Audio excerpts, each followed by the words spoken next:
So I have begun work on the 4449 and doing a couple things here. Started to scrape off some of the white wall on the wheels there, and this is kind of a peek inside here.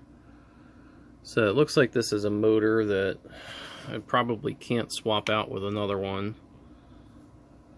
And you can see up here there is a single bulb in there for the headlight. And this is kind of a look at the tether here. Still not entirely sure why there's 8 wires and then it kind of converts down to 6 wires there, so I still haven't figured that out yet. A couple things on the tender I haven't started on is blackening the railings, and we'll take a look at the locomotive shell. So just taking a look at the shell while it's off here. Usually I like to stuff weight kind of underneath the little sand domes there, so it does look like there is some room in there for that. Also the kind of the firebox grates here, it looks like these will pull off of there, so I should be able to repaint these to a much more realistic color. And I've also started work here on the leading and trailing trucks. So those wheels are now black, just as they should be.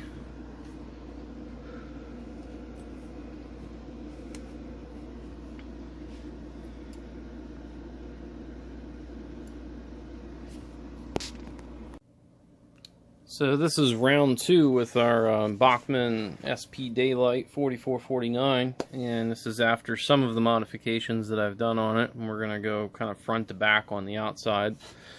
So as we take a look at the front of the engine here, first thing is I got rid of that crappy plastic coupler that was on there and replaced it with a KD. Had to cut off the trip pin in order for it to fit there. Also, as we'll see on the headlight here, I'm going to go ahead and mute this.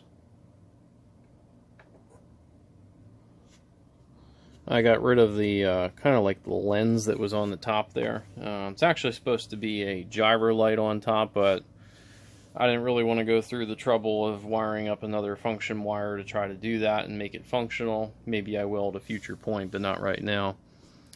And then one of the most significant changes is the wheels themselves, which, as you'll see there, no longer have the kind of like white walls on them. So I did that on front and also on the tender. Also this kind of metal boiler piece there, also repainted that in silver because originally it was like a gloss gray and totally the wrong color, so now it actually has silver paint there.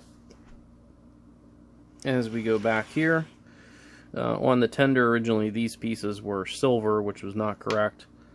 And then also on the top of the locomotive, all these little railings here, those are supposed to be black. I made them black. So the other issues with this locomotive were the rather low top speed, lack of pulling power, and a whole lot of drivetrain noise. So some of those issues I fixed, other things I've made a little bit better, and some other things I didn't quite get as much out of it as what I hoped I could. So probably the most significant improvement is the noise itself and the drive. So I'm going to go ahead and we'll do a little run by here at speed step 1. You'll see how quiet it is.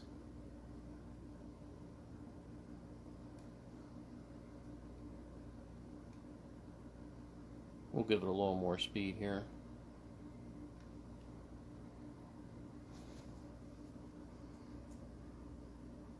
Very smooth, very quiet.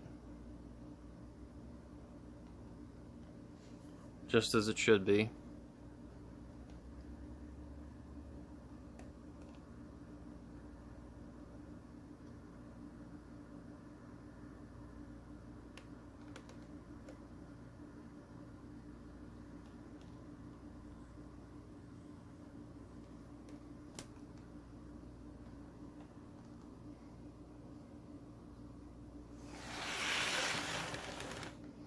Next was the sound. I really couldn't live with it. It was actually pretty bad. I thought that these actually had the same sound as what Econami had in it, and it's actually not. It's actually probably Tsunami 1 level, or maybe even a little bit below that. Very monotone. Just did not sound good at speed. It was a little bit too bland for me, and the whistle just wasn't as good as what I hoped for. So, also in the tender, went ahead and ripped all of this apart and put TCS WOW in there. Then also a TCS WOW 28mm speaker. Got rid of the original Soundtrax 28mm that was in there. Inside of this, there's a lot of baffling. Pretty much the whole top half is loaded with cotton balls.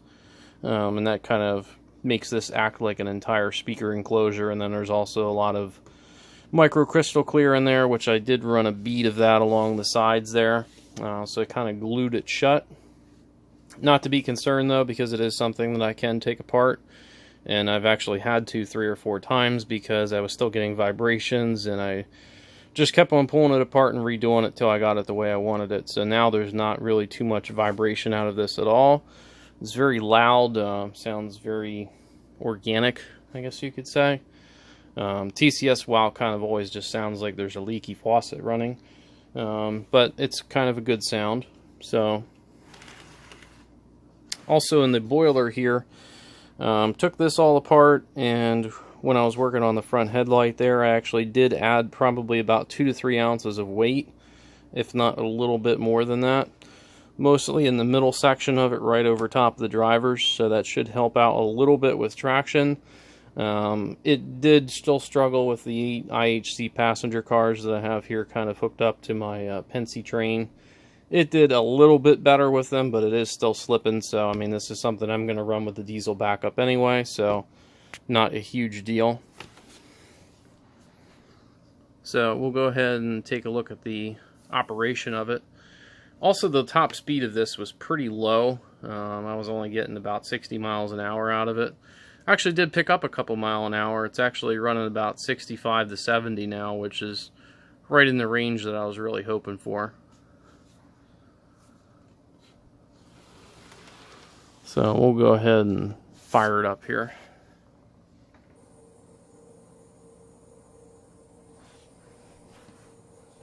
I also enabled the directional whistles. So the moment that we put it going here, to start making the correct whistle.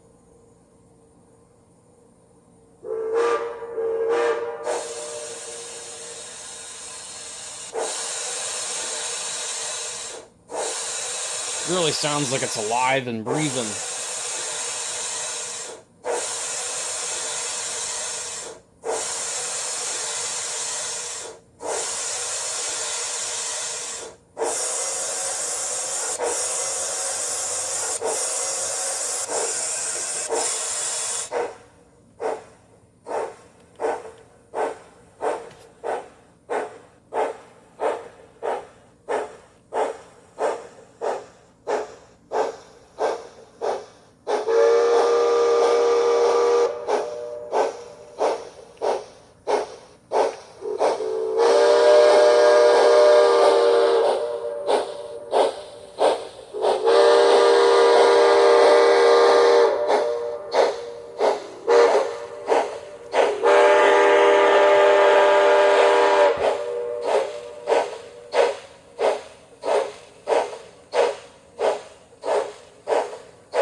So there we go. The new and improved version of this.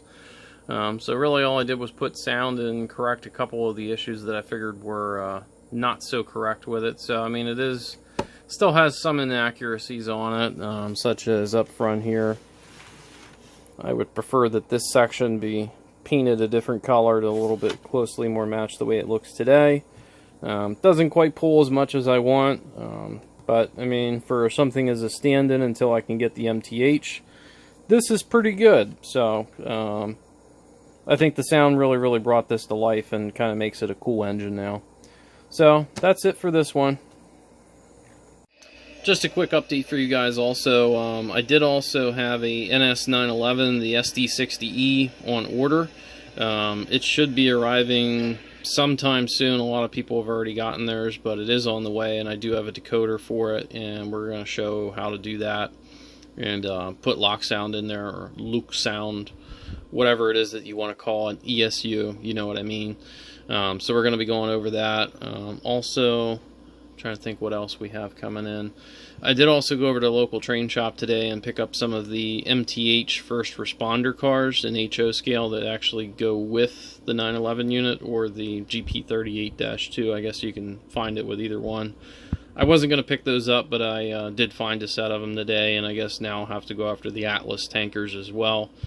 So as soon as I pick those up, I'll probably be showing that alongside of the NS911 unit, but probably the next video that I'm going to be doing here is in the next week or two, and that's going to be on that Athearn SD60E. So stay tuned for that.